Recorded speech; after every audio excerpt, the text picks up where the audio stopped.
একটা সময় দেখা যায় যে আমাদেরকে এত কথা শুনতে হয়, এটা যে এত বড় আকারে মানুষের হৃদয়ে গিয়ে নাড়া দেবে। আমাদের ৭ মাসের জার্নি, ৭ টা লট করেছি, এটা লাস্ট কাজ করছি আজকে।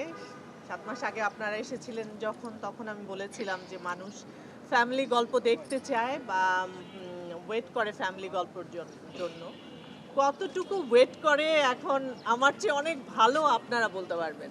যে কোনো নাটকের জন্য বাংলাদেশের ইতিহাসে লাস্ট ২০-২৫ বছরে আমি আমার ক্যারিয়ারে প্রায় ২৬-২৭ বছরে আমি দেখিনি যে কোনো নাটকের কোনো এপিসোডের জন্য মানুষ অপেক্ষা করে এবং একটা সময় দেখা যায় যে আমাদেরকে এত কথা শুনতে হয় যে কেন আসছে না, কেন আসছে না এবং কেন এত অল্প সময় ওরা আরো অনেক অনেক বেশি সময় ধরে দেখতে চায়। মানে এটা আসলে ভালো লাগার প্রতিফলন মানুষের ভেতরের, যে তারা এত অল্পতে তাদের মন ভরছে না, তারা মনে করছে যে এভরিডে দেখতে পারলে তাদের ভালো লাগবে।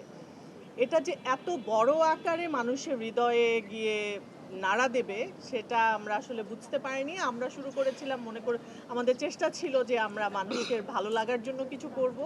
সেটা যে এত বেশি হয়ে যাবে ভালো লাগাটা, এটা আসলে আমরা আশা করিনি।